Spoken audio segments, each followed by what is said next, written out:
ഇന്ന് നമ്മളിവിടെ തയ്യാറാക്കുന്നത് സാധാരണ നമ്മൾ വീട്ടിൽ വയ്ക്കുന്ന എളുപ്പമായിട്ടുള്ള തേങ്ങാപ്പാലൊന്നും ഒഴിക്കാത്ത ഒരു ഫിഷ് കറിയാണ്. വളരെ എളുപ്പം അതെങ്ങനെ തയ്യാറാക്കാം, പെട്ടെന്ന് നമുക്ക് ഫിഷ് കറി വേണമെന്ന് തോന്നുമ്പോൾ തയ്യാറാക്കാനായിട്ടുള്ള ഒരു സിമ്പിൾ ഫിഷ് കറിയാണ് ഇന്ന് തയ്യാറാക്കുന്നത്. അപ്പോൾ അതിനാവശ്യമായിട്ടുള്ള ഫിഷ് ഏതാണ് നമ്മുടെ ഫിഷെങ്കിൽ ഏത് ഫിഷും നമുക്ക് ഈ ഫിഷ് കറിക്ക് യൂസ് ചെയ്യാം.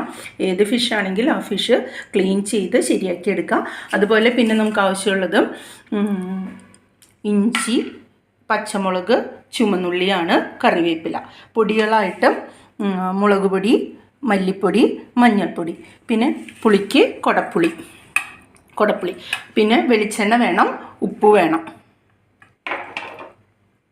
വേണം, അതുപോലെ തന്നെ ആവശ്യത്തിനുള്ള വെളിച്ചെണ്ണയാണ് നമ്മൾ ഉപയോഗിക്കുന്നത്. വെളിച്ചെണ്ണ വേണം. അപ്പോൾ ഇത് എളുപ്പം എങ്ങനെ തയ്യാറാക്കാം എന്നാണ് പറയുന്നത്.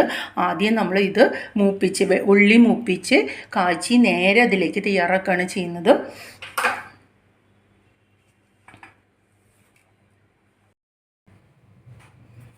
നമ്മൾ ഏത് കറിയിലാണ് ഫിഷ് കറി വയ്ക്കുന്നതെങ്കിൽ ആ ചട്ടി, ഇപ്പം ഞാൻ മൺകലത്തിലാണ് വയ്ക്കുന്നത്, ചട്ടിയെടുത്ത് അത് ചൂടാക്കി, ഗ്യാസ് കത്തിച്ച് ചൂടാക്കി അതിലേക്ക് നമ്മുടെ വെളിച്ചെണ്ണ ഒഴിക്കാം. എനിക്കൊരളവുണ്ട്, ഒരു സ്പൂണിന്. അപ്പോൾ ആ വെളിച്ചെണ്ണ അതിലേക്ക് ഒഴിക്കുകയാണ്. കറക്റ്റ് ഇത്രയും വെളിച്ചെണ്ണയാണ് ഞാൻ ഒഴിക്കാറുള്ളത്. അപ്പോൾ അത് ഒഴിച്ച് അതിലേക്ക് ആദ്യം ഉള്ളി മൂപ്പിക്കാനായിട്ട് ഉള്ളി ഇട്ട് കൊടുക്കാം. ചെറിയ ഉള്ളിയാണ്, ചുമന്നുള്ളി എന്ന് പറയുന്ന ചെറിയ ഉള്ളിയാണ് ഇട്ട് കൊടുക്കുന്നത്. ഉള്ളി മൂത്ത് വന്നതിന് ശേഷം ബാക്കി അരിഞ്ഞു വെച്ച ഐറ്റംസ് നമ്മൾ ഇട്ട് കൊടുക്കുള്ളൂ. പിന്നെ ഉള്ളി മൂക്കുന്ന സമയം നമ്മൾ വെയിറ്റ് ചെയ്യണം. ഈ ചാനൽ ഇതുവരെ സബ്സ്ക്രൈബ് ചെയ്യാത്തവരാണെങ്കിൽ അത് സബ്സ്ക്രൈബ് ചെയ്യുക. അതുപോലെ തന്നെ നിങ്ങളുടെ അഭിപ്രായങ്ങൾ അതിനകത്ത് കമൻസായിട്ട് കൊടുക്കാം. അതുപോലെ ലൈക്ക് ചെയ്യാനായിട്ട് താല്പര്യമുണ്ടെങ്കിൽ ലൈക്ക് ചെയ്യുക, ഷെയർ ചെയ്യുക. ഉള്ളി മൂത്ത് വന്ന് കഴിഞ്ഞിട്ടുണ്ടെങ്കിൽ പിന്നെ നമ്മളതിലേക്ക് അരിഞ്ഞു വെച്ചിരിക്കുന്ന ഇഞ്ചി, പച്ചമുളക് ചേർത്ത് വഴറ്റുക.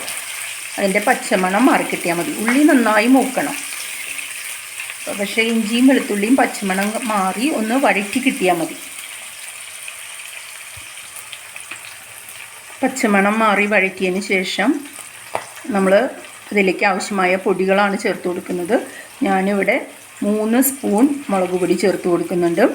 അതുപോലെ തന്നെ 2 സ്പൂൺ മല്ലിപ്പൊടി, ഞാൻ 1 സ്പൂൺ കറക്റ്റ് മഞ്ഞൾപ്പൊടി എടുത്ത് വെച്ചിട്ടുണ്ട്. മഞ്ഞൾപ്പൊടി കൂടിയും ചേർത്ത് കൊടുക്കുന്നുണ്ട്. ഇത് ചേർത്ത് ഒന്ന് ചൂടായതിന് ശേഷം അതിലേക്ക് ആവശ്യമായിട്ടുള്ള കറിവേപ്പില, അത് മുരിഞ്ഞ് വരുമ്പോൾ നമുക്കറിയാം നല്ലൊരു മണം വരും. അപ്പോൾ കറിവേപ്പില അതിലേക്ക് ഇട്ട് കൊടുക്കാം. ഏത് മീനായാലും ഈ കറി നമുക്ക് വയ്ക്കാനായിട്ട് സാധിക്കും. മത്തി ആയാലും അയില ആയാലും ഹൈക്കൂറ ആയാലും ഏത് മീനായാലും ഏത് മീനായാലും നമുക്കിത് തയ്യാറാക്കാനായിട്ട് സാധിക്കും. ഇനി ഇത് മൂത്ത് കഴിഞ്ഞതിന് ശേഷം ഇതിലേക്ക് ഞാൻ കുടപ്പുളി വെള്ളത്തിലിട്ട് വെച്ചിട്ടുണ്ട്. ഈ മീനിലേക്ക് ആവശ്യമായിട്ടുള്ള കുടപ്പുളി, ആ കുടപ്പുളിയുടെ അതിൻ്റെ വെള്ളമടക്കമാണ്, കഴുകി വെള്ളത്തിലിട്ട് വെച്ചിരിക്കുന്ന കുടപ്പുളിയാണ്. ആ വെള്ളം അടക്കമാണ് ഞാൻ ഇട്ട് കൊടുക്കുന്നത്. ഒഴിച്ചു കൊടുത്ത്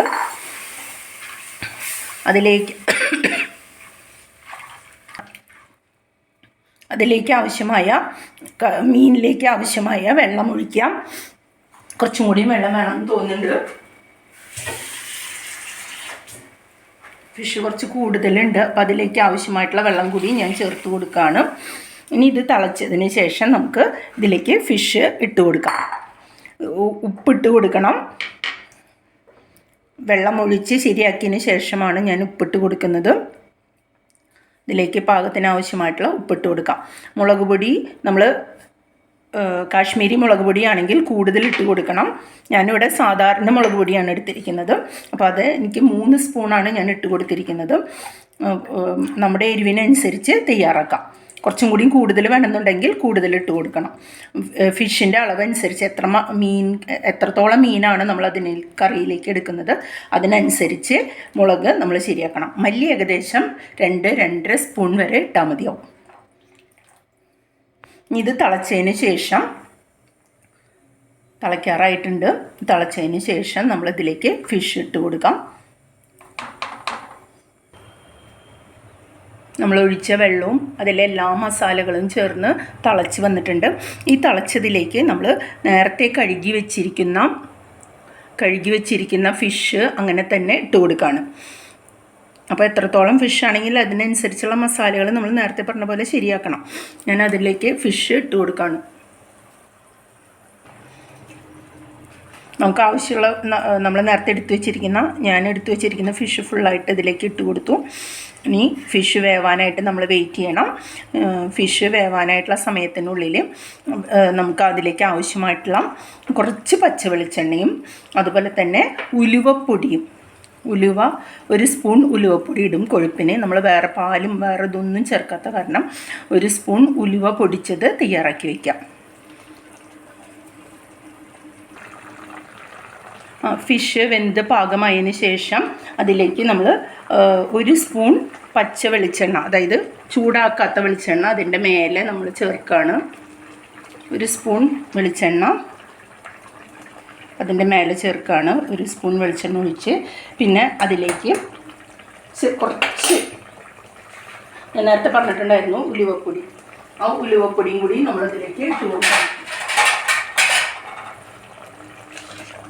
ഞാൻ ഉലുവ ഇവിടെ പൊടിച്ച് വെച്ചിട്ടുണ്ട്. അധികം ഉലുവപ്പൊടി ഇടാൻ പാടില്ല, കയ്പ്പ് വരും. ഒരു 1/4 സ്പൂൺ ഉലുവപ്പൊടി. ഫിഷ് കൂടുതലുണ്ടെങ്കിൽ മാക്സിമം അര സ്പൂൺ വരെ ഇടാൻ പറ്റുള്ളൂ. ഉലുവപ്പൊടി ഇട്ട് അതുപോലെ മേലെ അതൊന്ന് അലങ്കരിക്കാനായിട്ട്, അതുപോലെ ഫ്രഷ് ആയിട്ടുള്ള കറിവേപ്പിലയുടെ ആ സ്മെല്ലും ഇതൊക്കെ കിട്ടാനായിട്ട് കുറച്ച് കറിവേപ്പില അതിൻ്റെ മേലെ തൂകാം. അത് വറ്റുന്നത് വരെ നമുക്ക് വെയിറ്റ് ചെയ്യാം. നമുക്ക് പാകത്തിന് അതിൻ്റെ ഗ്രേവി ആവുന്നത് വരെ. അപ്പോൾ കുറച്ച് ഗ്രേവി മതിയെങ്കിൽ അതിനനുസരിച്ച് കുറച്ച് നേരം അത് തിളപ്പിച്ച് ഫിഷ് ആ വേവുന്ന സമയം കൊണ്ട് അത് തിളപ്പിച്ച് ഗ്രേവി പാകത്തിന്. അപ്പോൾ ഇവിടെ ഫിഷ് വെന്ത് കഴിഞ്ഞു, എനിക്ക് അധികം ഗ്രേവി വേണ്ട. അപ്പോൾ അത് കാരണം ഞാനതൊരു സ്വല്പം കൂടിയും അത് വറ്റിച്ചെടുക്കുകയാണ്. ഈ ഫിഷ് കറി നമുക്ക് കപ്പയുടെ കൂടെ കഴിക്കാവുന്നതാണ്. വെറുതെ കപ്പ വേവിച്ച് കപ്പയുടെ കൂടെ, അതായത് കൊള്ളി, നമ്മളിവിടെ കൊള്ളി എന്ന് പറയും, കൊള്ളിയുടെ കൂടെ ഈ ഫിഷ് കറി, മുളകിട്ട ഫിഷ് കറി നമുക്കതിൻ്റെ കൂടെ ഉപയോഗിക്കാവുന്നതാണ്. അതുപോലെ തന്നെ നമ്മുടെ ചോറിൻ്റെ കൂടെയും കഴിക്കാവുന്നതാണ്. ചപ്പാത്തിക്കോ എന്തിനോ വേണമെങ്കിലും നമുക്കിത് ഉപയോഗിക്കാം. ഞങ്ങൾ സ്ഥിരമായി ഉണ്ടാക്കുന്ന ഒരു ഫിഷ് കറിയാണ്. അപ്പോൾ ഇവിടെ ഫിഷ് കറി നമ്മുടെ ഇവിടെ തയ്യാറായി കഴിഞ്ഞു. ഞാൻ ഗ്യാസ് ഓഫാക്കാണ്. ഗ്യാസ് ഓഫ് ആക്കിയാലും ഇത് മൺചട്ടിയായി കാരണം കുറച്ച് നേരം തിളച്ച് നിൽക്കും. അങ്ങനെ നമ്മുടെ ഫിഷ് കറി തയ്യാറായി. കപ്പയുടെ കൂടെയുള്ള ഫിഷ് കറി, മുളകിട്ട ഫിഷ് കറി എന്നോ നമ്മുടെ വീട്ടിലെ സിമ്പിൾ ഫിഷ് കറി എന്ന് പറയുന്ന ആ സിമ്പിൾ ഫിഷ് കറി തയ്യാറായി. എല്ലാ ഫിഷും ഇങ്ങനെ നമുക്ക് തയ്യാറാക്കാവുന്നതാണ്.